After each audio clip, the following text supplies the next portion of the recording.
Il-kumpanija ta' Keach Kembri tinsab taħt investigazzjoni. Dan hekk kif qed jiġi investigat tender ta' 50,000 euro li rebaħ Casco Limited. Ftit jiem biss qabel l-ex Chief of Staff ta' Joseph Muscat ittieħed mill-Pulizija għall-interrogazzjoni brabta mal-assassinju tal-ġurnalista Daphne Caruana Galizia.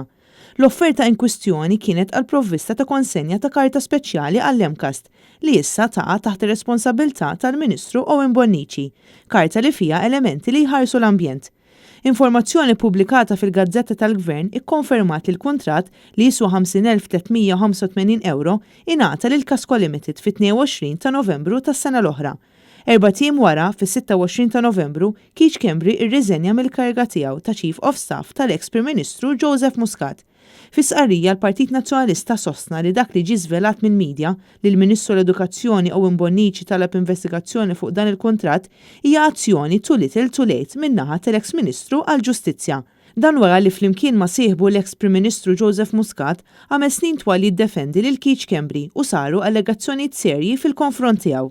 Fis-sqarrija maħruġa mis-Segretarju Ġenerali Clyde Pooley intqal illi meta kien responsabbli mill-Ġustizzja Owen Bonnici kien messu ra li tittieħed azzjoni fil-konfront ta' Keach Kembri u mhux bħalma għamel Joseph Muscat fejn baqa' jiddefendih, tant li Kastilja spiċċat maħkuma mill-kriminalità. Il-Ministru Bonnici m'għandux iżjed kredenzjali sabiex jitkellem dwar korruzzjoni, għaliex meta kien mal-mejda tad-deċiżjonijiet flimkien ma' Joseph Muscat u Roberta Bela ma tkellimx, anzi ried li l-informazzjoni tinżamm mistura fosthom dwar ir-rapport Egrant.